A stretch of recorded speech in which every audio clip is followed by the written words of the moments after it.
오늘 본문 말씀을 통해서 다음 주까지 하나님 나라 안에 있는 사람, 또 하나님 나라 안에 들어간 사람이라는 제목으로 함께 은혜를 나누겠습니다. 오늘 본문은 어린이를 축복하는 예수님과 또 부자 청년에게 주신 그 예수님의 경고와 교훈에 관한 내용입니다. 두 가지의 사건인 것 같지만 주제는 하나님 나라에 들어간 사람이라는 한 가지 내용인 것입니다. 이 짧은 본문 속에 하나님의 나라라는 단어가 5번이나 나옵니다. 그래서 저는 이 말씀을 통해서 하나님 나라 안에 사는 사람은 어떤 사람인가, 또 어떤 사람이 하나님 나라 안에 들어간 사람인가 생각하면서 저와 우리 성산의 모든 성도님들이 이 땅에 살아가는 동안 하나님 나라 안에서의 그 삶, 또 하나님 나라를 누리는 그런 삶이 되기를 주님의 이름으로 축복합니다. 첫 번째, 하나님 나라 안에서 살아가는 삶의 특징은 바로 연약한 사람을 용납하고 축복하는 사람이라는 것입니다. 참 우리가 내가 좋아하는 사람을 용납하는 것은 어렵지 않지만 나하고 동의가 안 되는 사람, 또 연약한 사람, 계속해서 약속을 잘 못 지키는 그런 사람을 용납하는 것은 사실 쉽지 않습니다. 오늘 13절에서 14절 말씀에 보면은 사람들이 예수께서 만져주심을 바라고 어린아이를 데리고 오매 제자들이 꾸짖건을 예수께서 보시고 노하시어 이르시되 어린아이들이 내게 오는 것을 용납하고 금하지 말라. 하나님의 나라가 이런 자의 것이니라 그랬어요.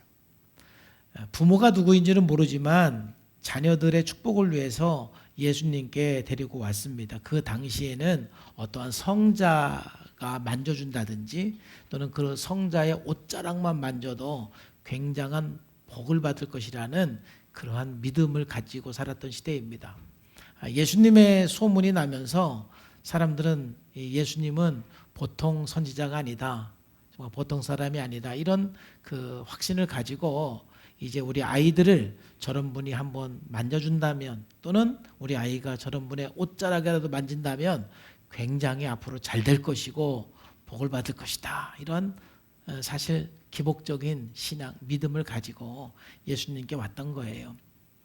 그런데 제자들은 그들을 보면서 꾸짖었습니다. 왜냐하면 제자들의 마음도 이해가 되는 거지. 지금 예수님의 사역은 성인들을 대상으로 사역하는 것도 바쁩니다. 밥 먹을 시간도 없고 쉴 시간도 없고 정말 피곤할 정도로 성인들이 몰려와서 다 기도해주고 병든 자 치유해주고 귀신 내쫓아주시고 그리고 또 하나님 나라에 대해서 가르치시고 그러면서 지금 예수님께서 너무 바쁘게 사역을 하시는데 어린아이들까지 와서 기도해달라고 그러니까 예수님의 제자들은 좀 짜증이 난 것 같습니다. 그래서 꾸짖었습니다. 또 사실 예수님의 제자들 마음속에는 당시 가지고 있었던 그 어떤 그런 그 가치관, 그 당시 어린이들은 굉장히 하찮은 존재들, 귀찮은 존재들이라는 그 개념들이 있었기 때문에 별로 우리들의 어떤 사역에 도움이 되거나 또 우리의 사역의 대상이 된다고 생각하지 않았기 때문에 그렇게 꾸짖을 수도 있습니다. 그런데 예수님은 오늘 말씀에 보니까 그런 어린아이들을 굉장히 소중히 여겼습니다. 그래서 예수님께서는 그 어린아이들을 오지 못하게 꾸짖는 제자들을 향해서 굉장히 분노하셨습니다. 그리고 제자들에게 이렇게 말씀하시죠. 어린아이들을 내게 오는 것을 용납하라. 말씀하시고 그 아이들 하나하나 주님께서 안수하시면서 축복해 주셨어요. 저는 이것이 하나님 나라 안에 사는 사람과 세상 나라 안에서 사는 사람의 가장 큰 차이 중에 하나라고 봅니다. 세상 나라 속에 사는 사람들은 돈이 안 되고 나에게 별 도움이 안 되는 그런 사람, 그런 어린아이와 같은 사람들에게는 별로 관심을 두지 않습니다. 나를 힘들게만 하고 귀찮게만 하는 그런 대상들은 그냥 상대하고 싶지 않고 용납하고 싶지 않습니다. 그런데 하나님의 나라는 그런 힘이 없고 어쩌면 그런 귀찮은 대상, 아직 연약하고 성장하지 못한 그런 사람들에 대해서 오히려 용납을 하고 관심이 있는 것을 보게 돼요. 오늘 본문에서도 제자들은 어린아이들을 꾸짖고 예수님은 어린아이들을 용납해서 축복한 것처럼 누가복음 15장에서도 대상은 좀 다르지만 똑같은 내용이 나옵니다. 모든 세리와 죄인들이 말씀을 들으러 가까이 나오니 바리새인들과 서기관들이 수군거려 이르되 이 사람이 죄인을 영접하고 음식을 같이 먹는다 하더라. 마치 제자들이 아이들을 꾸짖은 것처럼 당시에 유대인들은 세리나 죄인들을 굉장히 멀리했고 함께하는 것을 원치 않았습니다. 용납하지 않았습니다. 그런데 예수님께서는 그들을 용납하시는 겁니다. 그리고 그들을 가까이 하시는 것입니다. 그들을 축복하고 그들을 기도해 주고 그들에게 하나님 나라에 대해서 가르치는 것입니다. 바로 이것이 예수님과 당시 유대인의 차이인 것이에요. 예수님은 하나님 나라 그 자체인 것입니다. 바로 예수님처럼 살아가는 것이 곧 하나님 나라에서 살아가는 사람인 것입니다. 아직 그 유대인들이나 지금 어린아이들을 꾸짖었던 그 제자들은 하나님 나라의 원리를 아직 잘 모르는 것입니다. 예수님께서 이 소외된 사람, 연약한 사람, 가치 없는 사람들을 용납하시고 고쳐주시고 가르쳐주시고 사랑해주신 것처럼 우리 성산의 모든 성도님들은 하나님 나라 안에 사는 사람 되기를 주님의 이름으로 축복합니다.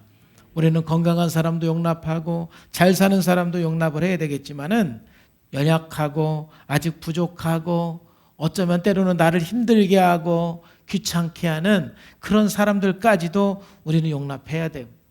그래서 사도 바울은 데살로니가전서 5장에서 우리들에게 이렇게 권면하고 있습니다. 또 형제들아 너희를 권면하노니 게으른 자들을 권계하며 마음이 약한 자들을 격려하고 힘이 없는 자들을 붙들어주며 모든 사람에게 오래 참으라 그랬어요. 정말 게으른 사람, 마음이 약한 사람, 힘이 없는 사람을 용납해서 오래 참으면서 격려하고 붙들어주는 것은 여러분 쉬운 일이 아닌 것입니다.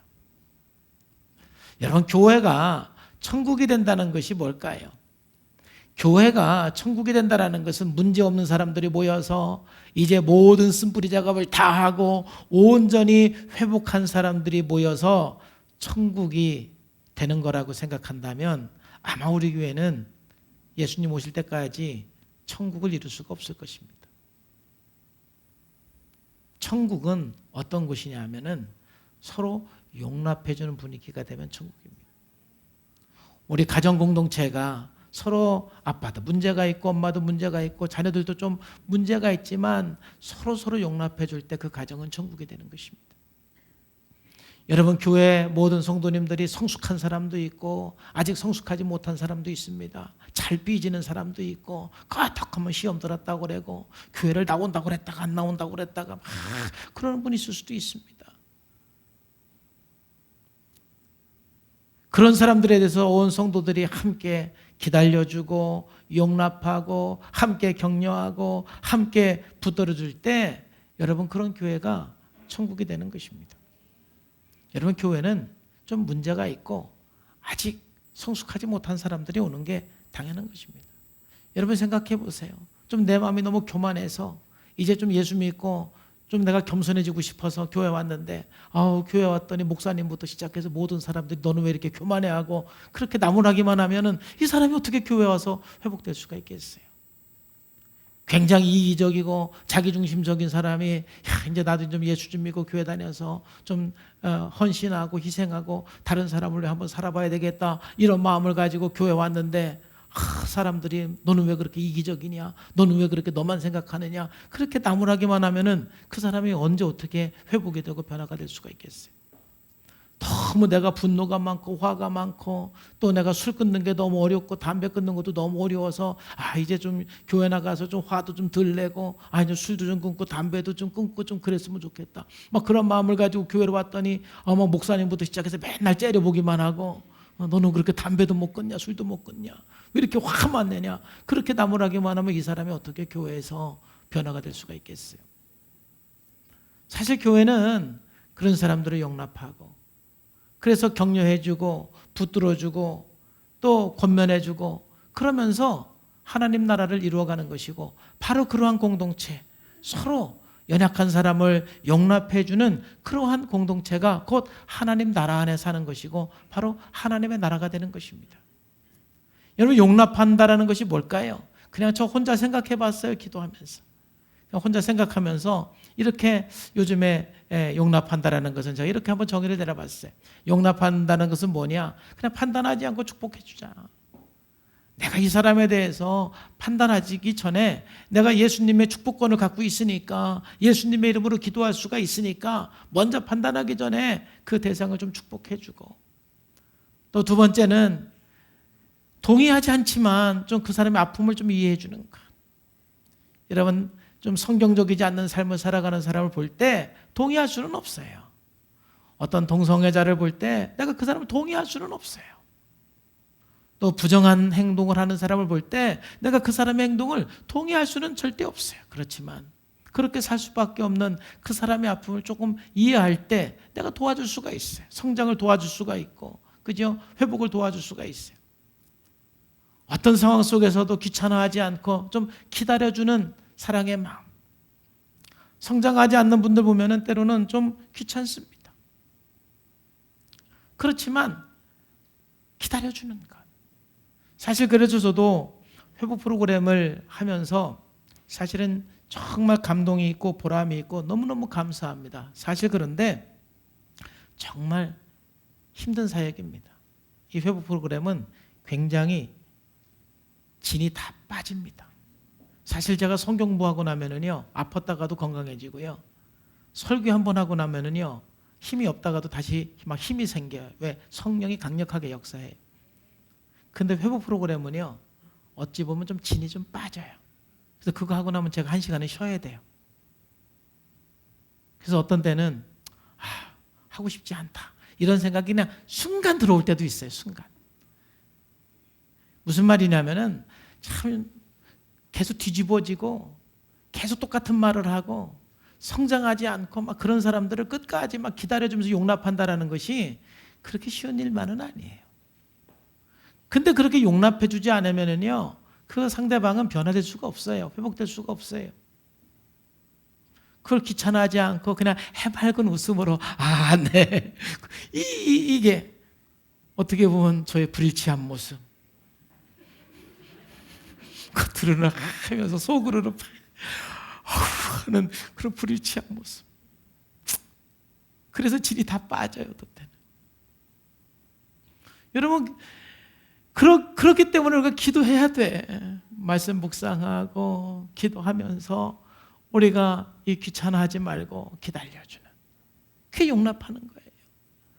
정말 또 용납하는 것은 아주 작은 일에도 칭찬하는 거. 10가지 잘못하가도 1가지 잘하면 칭찬해 줘야 돼요. 근데 용납하지 못하는 사람은 반대예요. 10가지 잘하다가 1가지 못하면 그거 가지고 불평해요. 근데 용납하는 사람은요, 10가지를 실수했어도 1가지만 잘하면 어머 성도님, 어머 형제님, 정말 당신 최고야, 어떻게 이렇게 생각을 했어 하면서 막 칭찬해 주는 것이죠. 여러분, 병원에 가면 아픈 사람들 다 용납해 주잖아요. 병원에 가면은요, 방구만 껴도 칭찬해 줘요. 5m만 걸어도 칭찬해 주고요. 그냥 먹기 싫은 밥 1숟가락만 먹어도 잘했어요, 막 칭찬해 주는 거예요. 그렇게 용납을 받으면서 사람들은 낫고 회복이 되는 거예요. 우리는 용납하는 사람의 어떤 그 삶을 살 때 그 자체가 하나님 나라예요. 여러분 아내와 여러분 남편이 좀 9가지를 실수해도 1가지 잘하면 그걸 칭찬해 주고 격려해 줄 때 그 사람이 회복이 되는 거예요. 그래서 용납하기 위해서는 우리는 주님의 마음을 달라고 기도하고 묵상하는 것이 참 중요한 것입니다. 용납하는 사람은 용납하면서 성장해 나가는 것이고, 용납받는 사람은 용납을 받으면서 성장해 나가는 거예요. 그래서 하나님 나라 안에 사는 사람, 하나님 나라에 들어간 사람들은 제자들처럼 그런 연약한 사람을 꾸짖는 것이 아니라 예수님처럼 용납하는 거예요. 그래서 야고보서는 우리들에게 이러한 경고를 합니다. 야고보서 2장 1절에서 2절에 보면 내 형제들아 영광에 주고 곧 우리 주 예수 그리스도에 대한 믿음을 너희가 가졌으니 사람을 차별하여 대하지 말라. 만일 너희가 회당에 금가락지를 끼고 아름다운 옷을 입은 사람이 들어오고 또 남루한 옷을 입은 가난한 사람들이 들어올 때에 너희가 아름다운 옷을 입은 자를 눈여겨보고 말하되 아이고 여기 좋은 자리에 앉으세요 말을 하고 또 가난한 자에게 말하되 아이 뭐 거기 앉든지 저기 앉든지 뭐 내 발등상에 앉든지 아무 데나 앉으세요. 그렇다면 거기가 교회냐 이거예요. 거기가 하나님 나라냐 이거예요. 자칫 우리가 목장 안에서도 잘 성장하고 잘 회복하고 그냥 열심히 하는 사람 오면 환영해주고 맨날 뒤집어지고 쓰러지고 넘어지는 사람은 그냥 째려보고 우리 목장 안 왔으면 좋겠다.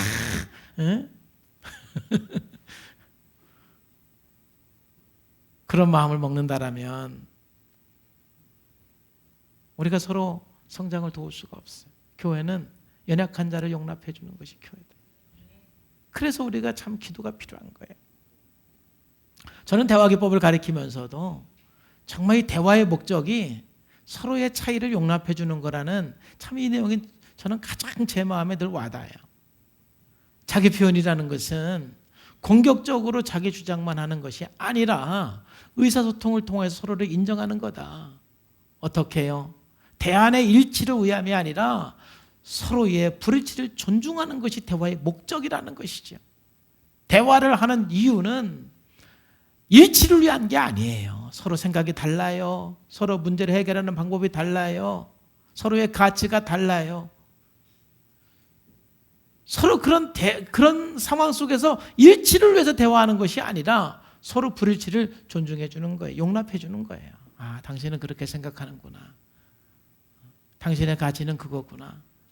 당신은 그렇게 일하면 된다고 생각하는 거야. 이걸 인정해주고 또 상대방도 내 입장을 인정해주고 서로 용납하는 가운데 어느 순간 서로 일치되는 합의할 수 있는 서로 또 조정할 수 있는 그러한 시간이 올 수 있다는 것이죠.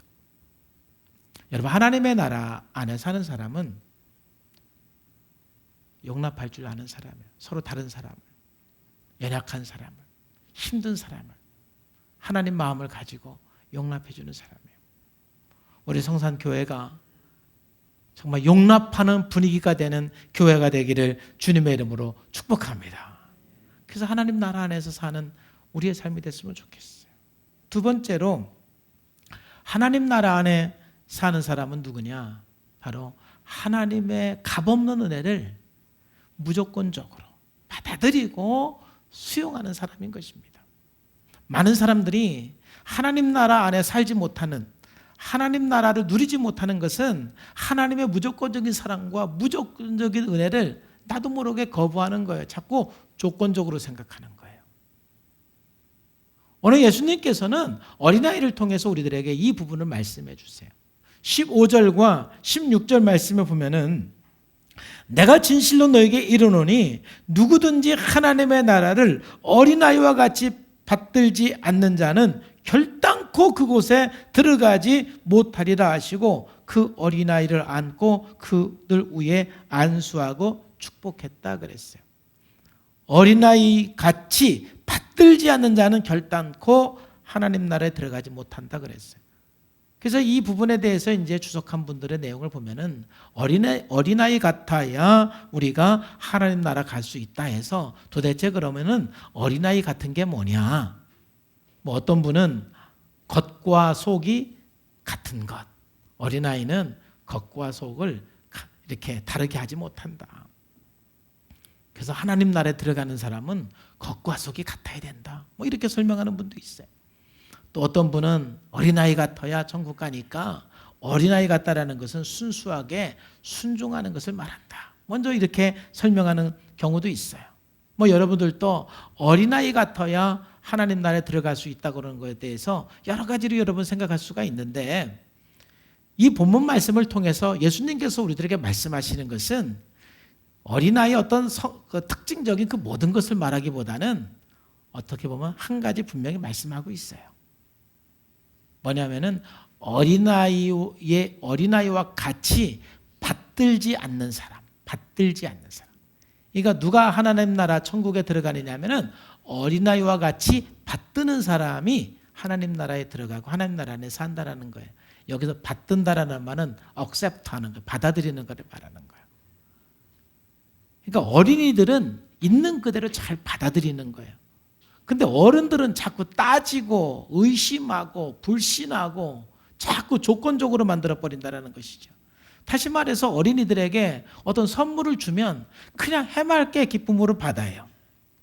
어린이들에게 사랑을 표현해주면 그냥 해맑게 그 사랑을 받아들여요.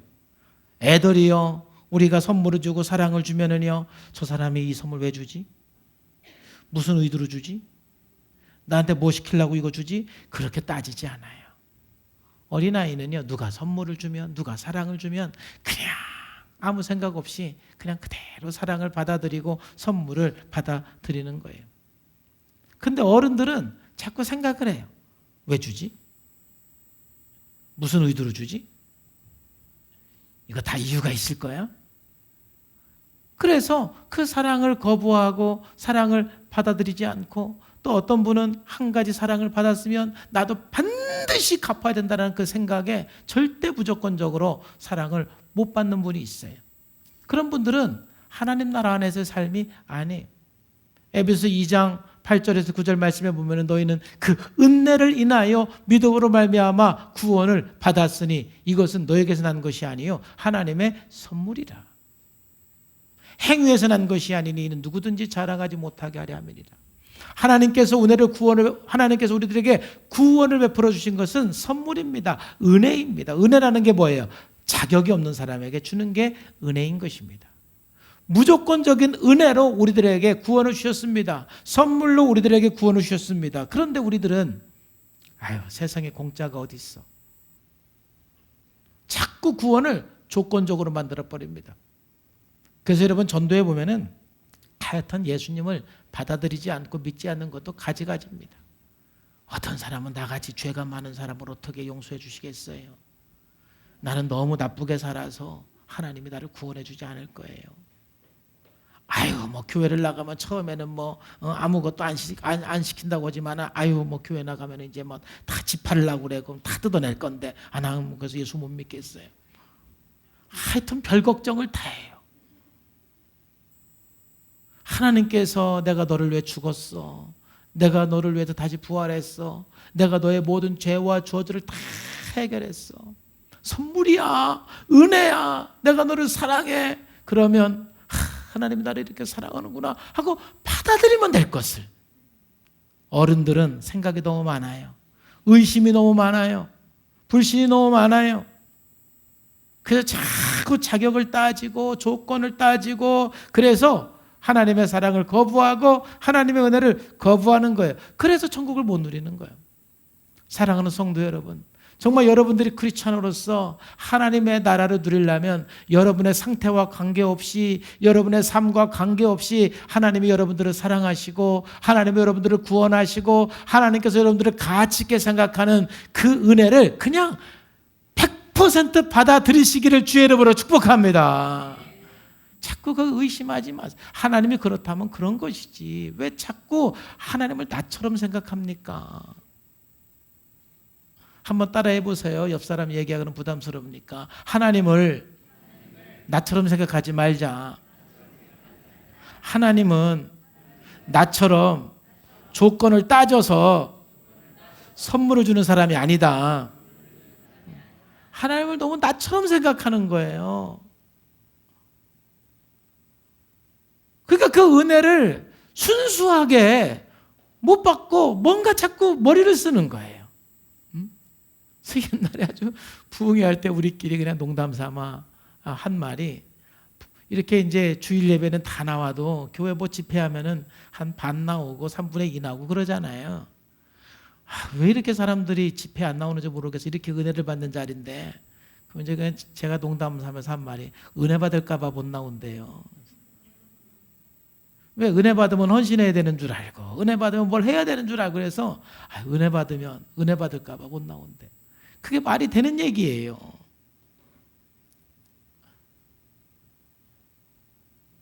어린아이처럼 그냥 하나님 사랑을 받아들이라는 거예요. 어린아이처럼 하나님의 선물을 그냥 받아들이라는 거예요. 기도도 마찬가지예요. 기도도 마태복음 7장 7절에 보면은 구하라 그러면 너에게 주실 것이요 찾으라 그러면 찾아낼 것이요 문을 두드리라 그러면 너에게 열릴 것이니 구하는 이마다 받을 것이요 찾는 이마다 찾을 것이요 두드리는 이에게 열릴 것이니다. 할렐루야. 이게 예수님 약속이에요. 기도하면 준다고 그랬잖아요. 그냥 생각하지 말고 기도하면 되는데 우리 생각이 너무 많아요. 너무 의심이 많아요. 그러니까 하나님께서 이렇게 말씀했는데도 자꾸 내가 이렇게 생각하고 저렇게 생각해서 하나님의 말씀을 있는 그대로 못 받아들여요. 여러분, 우리가 천국을 누리려면 하나님이 그렇다 하면 그런 줄 아시고 하나님이 아니다 그러면 아닌 줄 아시고 그냥 여러분의 왜곡된 생각으로 하나님의 말씀을 자꾸 거부하고 판단하지 마시고 하나님이 여러분들을 사랑하신다 하면 아멘. 하나님께서 내가 너를 위해서 십자가에 죽었다 그러면 아멘.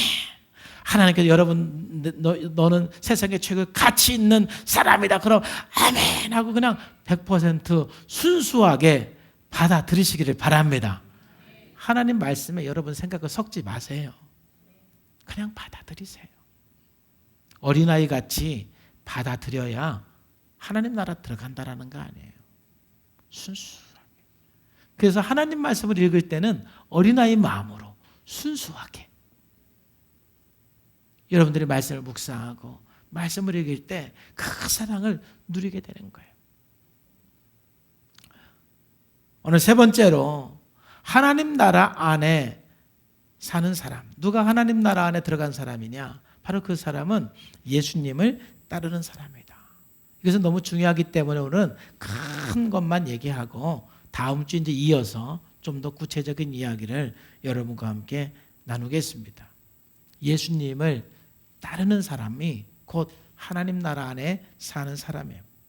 오늘 17절 말씀에 보면은 17절 말씀에 보면은 한 부자 청년이 나와요. 대단한 사람이에요. 이 사람은요, 먼저 우리가 이제 성경을 읽었지만 돈이 굉장히 많은 청년이잖아요. 굉장히 유능한 사업가예요. 거기에다가 이 청년은요, 마가복음 10장에서도 그냥 한 사람이라고 그랬고 마태복음에서도 그냥 한 사람이라고 그랬어요. 근데 누가복음에서는요 어떤 관리라고 그랬어요. 그러니까 이 청년은 어떤 관리, 어떤 사람은 사내들인 회원이라고 말하는 사람도 있어요. 어쨌든 간에 굉장히 사회적인 위치가 있는 사람이에요. 거기에다가 이 청년은 굉장히 율법을 지킨 영성 있는 사람이에요. 신앙이 굉장히 깊은 사람, 경건에 굉장히 관심 있는 사람이에요. 그래서 여러분들이 아는 것처럼 이 청년은 내가 하나님의 율법을 다 지켰다고 그렇게 말할 정도로 말씀대로 산 사람이에요. 거기에다가 이 청년은 굉장히 예의 바르고 공손한 사람이에요. 이렇게 유능한 청년, 이렇게 사회적인 위치가 있는 청년이 17절 말씀에 보면은 예수님께서 길 가실 때 그 한 사람이 어떻게 했어요? 달려왔어요. 점잖게 온 게 아니에요. 팍 뛰어왔어요. 그리고 예수님 앞에 어떻게 했어요? 무릎 꿇었어요. 꿇었어요. 그리고 예수님께 물었어요. 어떻게? 선한 선생님. 그냥 랍비라고 부르지도 않고 최고의 예수님을 높이는 호칭을 불렀어요. 선한 선생님. 예수님께서 왜 나를 선한 선생님이나 하느냐 할 정도로 최고의 호칭으로 불러주신 거예요. 선한 선생님. 내가 무엇을 하여야 영생을 얻겠습니까? 굉장히 공손하게 주님 앞에 다가갔죠. 여기에 대해서 예수님께서 이렇게 대답을 하십니다. 예수께서 이르시되 내가 어찌하여 나를 선하다 일컫느냐? 하나님 한 분 외에는 선한 이가 없느니라. 내가 계명을 안 하니 살인하지 말라, 간음하지 말라, 도둑질하지 말라, 거짓 증언하지 말라, 속여 빼앗지 말라, 내 부모를 공경하라 하였느니라. 예수님께서 말씀했죠. 그러니까 여러분 십계명에 보면 전반부는 하나님과 관계에서의 계명이에요. 우상을 숭배하지 말고 하나님만 섬기고 안식일을 거룩히 지키라는 거죠. 하나님의 이름을 망령되이 걸지 말라는 것이 하나님과 관계예요. 그리고 후반부는 이웃과의 관계에 대한 내용이에요. 그래서 오늘 예수님께서는 그 십계명 중에 이웃과의 그 관계에 대한 내용만 요약을 해서 그 청년에게 어떻게 해야 영생을 얻겠습니까? 이 질문에 대해서 하나님 말씀에 이거 지키라고 하지 않았느냐라고 십계명의 후반부를 말씀해 주셨어요. 그런데 이 청년의 대답이 너무 놀랍지 않아요? 20절 말씀에 보면은 그가 여짜오되 선생님이여 이것을 내가 어려서부터 다 지켰습니다. 이거 대단한 거예요. 여러분 이렇게 말할 수 있는 사람이 있어요. 저도 이렇게 말 못해요. 주님 저는요 목사가 되고 나서 하나님 말씀을 다 지켰습니다. 할렐루야. 그렇게 말하고 얼마나 좋을까요? 그렇게 말할 자신이 없어요. 근데 이 청년이 이렇게 말했다는 건 대단한 사람이에요. 정말 얼마나 말씀대로 살기로 결단하고 얼마나 말씀대로 살았으면은 이렇게 예수님께 대답할 수가 있어요. 그런데 여러분, 이 청년이 거짓말하는 게 아니에요. 예수님도 이 청년이 그렇게 사는 것을 인정해 주세요.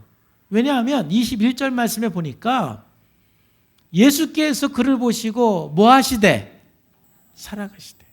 만약 그 청년이 위선적으로 바리새인들처럼 그런 삶을 살지 않으면서 막 그렇게 사는 척하면 외식하는 자요 그랬을 텐데 예수님께서는 이 청년이 정말 진심으로 하나님 말씀대로 살려고 노력했던 걸 아세요. 그렇기 때문에 그렇게 대답하는 그 청년을 향해서 예수님께서 뭐라고 하시냐면은 보시고 사랑하사. 정말 그 청년을 귀하게 여겼어요. 정말 이야. 아마 마태복음에는 야, 하나님 나라에 가까운 사람이다 이렇게 표현을 해요. 하나님 나라에 가까운 사람이다. 사랑하사.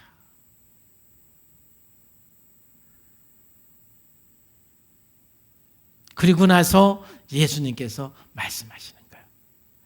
내가 아직도 근데 한 가지 부족한 것이 있는데 가서 내게 있는 것을 다 팔아서 가난한 자들에게 줘라. 그리하면 하늘에서 보화가 내게 있으리라. 그리고 와서 나를 따르라. 이렇게 예수님께서 말씀하셨어요. 이 말씀을 듣고 이 청년은 좀 충격을 받았어요. 전혀 기대하지 않았던 말씀을 예수님께서 하신 거예요. 이 이야기를 듣고 이 청년이 어떻게 했어요? 22절 다 같이 한번 읽어볼까요? 시작. 그 사람은 재물이 많은 거로 이 말씀을 인하여 슬픈 결국은 주님을 따르지를 못했어요.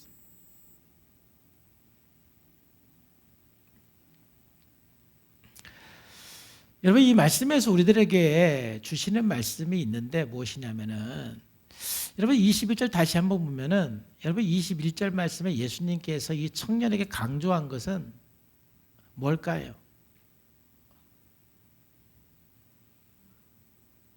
내게 있는 재산을 다 팔아라. 그리고 가난한 자들에게 주어라. 나를 따르라. 이 셋 중에 사실 예수님께서 말씀하신 건 뭘까요?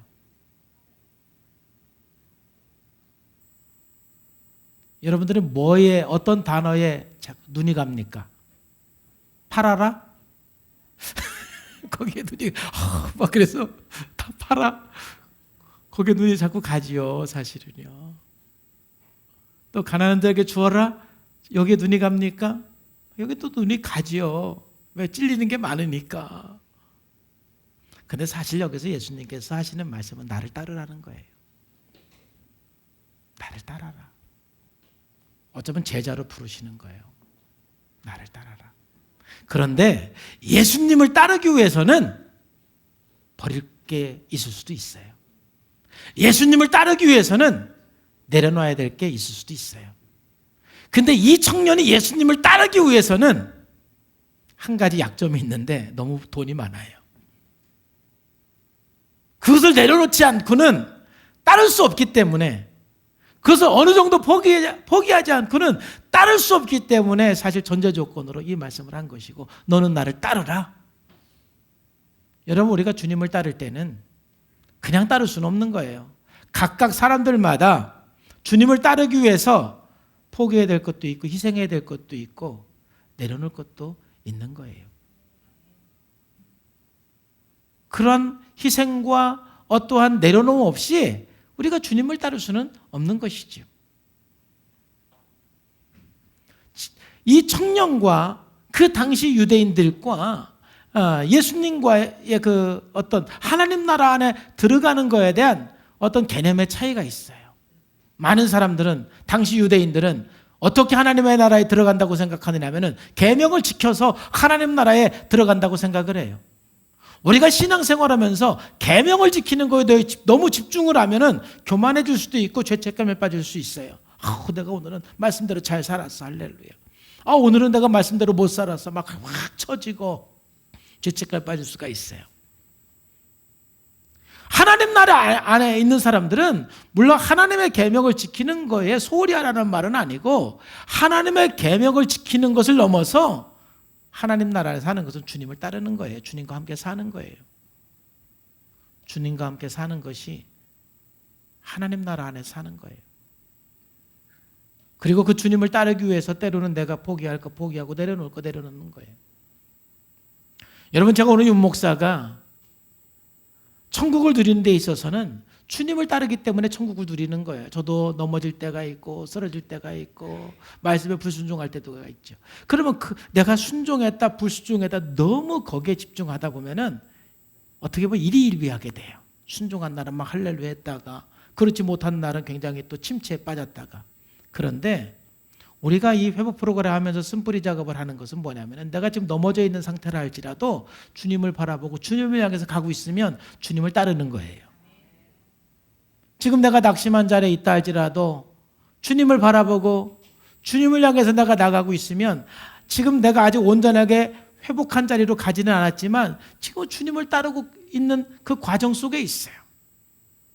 약간 힘들고 어려운 상황이지만 그 주님을 따라가는 그 과정, 어쩌면 내가 지금 일어나고 있는 그 과정, 회복하고 있는 그 모든 그 과정도 하나님의 나라 속에 있는 거예요. 어떠한 순간에도 주님을 향한 내 시선이 흐트러지지 않고 다른 곳으로 내 시선을 두지 않고 오직 환난 속에 있든 또 어려움 속에 있든 또 내가 지금 낙심 속에 있든 또 절망 속에 있든 오직 그 주님을 바라보고 나갈 때 그 속에서 하나님 나라를 누릴 수가 있는 거예요. 주님을 따르는 삶. 많은 사람들이 내가 주님을 순종했을 때는 주님을 따르고 순종하지 못했을 때는 마치 주님을 못 따르는 걸로 생각하지 말고 그 순간에서도 여러분 주님을 놓치지 않기를 바랍니다. 예수님께서 이 청년에게 원하는 것은 너는 나를 따르라 이거예요. 하루하루 우리는 말씀을 읽고 기도를 하면서 주님을 놓치지 말아야 돼요. 예수님께서 말씀하시기를 쟁기를 들고 뒤를 돌아보는 자는 하나님 나라에 합당하지 않아요. 여러분, 쟁기를 들고 주님을 따르면서 자꾸 엿보고 뒤보고 다른 곳을 바라보면 여러분 주님을 따를 수가 없어요. 그래서 어쩌면 주님을 따르는 데 있어서 계명 하나를 지켰냐 안 지켰냐 이것보다 더 중요한 것은 여러분 가치의 변화예요. 가치. 내가 너무 세상적인 가치를 붙들고 있으면 여러분 말씀을 지키는 것 같아도 주님 따르는 게 아니에요.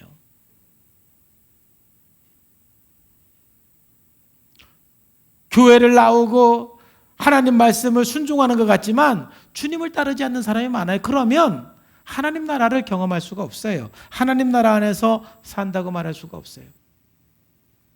하나님 나라의 핵심은 내가 지금 100% 말씀을 지켰냐 안 지켰느냐 이것보다 더 중요한 것은 내가 지금 주님을 따르고 있는가, 내 눈이 지금 어디에 있는가, 내 가치가 지금 어디에 있는가, 이거예요. 그리고 오늘 이 말씀을 통해서 예수님께서 부자 청년에게 교훈하고 또 경고하는 주님을 따르기 위해서 우리들에게 필요한 그 좀 구체적인 것은 제가 좀 다음 주에 여러분과 함께 나누기를 원합니다. 오늘 여러분들이 한 가지, 예수님께서 우리들에게 말씀하신 이 청년에게 원하는 것, 네가 하나님 나라에 들어가려면 나를 따라라. 정말 지금까지 네가 계명을 지키고 하나님 말씀에 순종한 거 정말 내가 귀하게 여기고 너는 하나님 나라에 가까운 사람이다. 내가 너를 사랑한다. 이제는 너는 나를 따라라 라고 말씀하는 거. 주님을 따르는 것이 바로 하나님 나라 안에서 사는 삶이라고 할 수가 있어요. 우리가 신앙생활 한다는 것은 예수님을 믿는 즉시 하나님 나라 안에서 삶인 것입니다. 우리가 온전할 수는 없는 것입니다. 그렇지만 우리의 기도 제목은 분명해야 됩니다. 첫 번째 우리의 기도 제목은요, 그리스도인으로서 연약한 사람, 부족한 사람을 용납할 수 있는 예수님의 마음을 달라고 기도하시기를 바랍니다. 기도하셔야 됩니다. 용납하지 않을 때 거기에는 결코 하나님 나라가 이루어질 수가 없어요. 여러분들의 좁은 틀을 깨세요. 여러분들의 좁은 그런 편견들을 깨시고 용납할 수 있는 마음, 유연성. 그리고 우리가 기도해야 될 것은 혹시 여러분들이 너무 조건화되어 있는 생각으로 가득 차 있으면 하나님과의 관계에서는 조건적인 생각을 좀 버리셔야 돼요. 그냥 있는 그대로 하나님의 사랑을 받아들일 줄 알아야 돼. 그리고 항상 나를 점검하는 것은 내가 지금 무엇을 추구하고 무엇을 따르고 있는가. 내가 교회는 나간다고 하면서 혹시 세상을 따르고 있지 않는가? 내가 너무 성공을 따르고 있지는 않는가? 내가 너무 돈을 추구하고 있지는 않는가? 내가 지금 무엇을 따라가고 있는지 한번 나를 점검하는 것은 매우 중요한 거예요. 그래야 우리는 하나님 나라 안에 들어간 하나님 나라 안에 사는 사람이 될 수가 있어요. 그런 예수님의 제자가 되기를 주님의 이름으로 축복합니다. 기도하겠습니다. 하나님 아버지 감사합니다. 성령님께서 오늘 말씀하시고 은혜 주심을 감사합니다. 오늘 말씀을 통해서 우리가 하나님 나라 안에 사는 사람, 하나님 나라 안에 들어간 사람들은 누구인지 함께 생각해 보았습니다. 우리가 온전히 하나님 나라 안에 거하는 삶이 되게 하여 주옵소서. 성령님 인도하시고 함께 해주심을 감사합니다. 살아계신 예수님의 이름으로 감사하며 기도하옵나이다.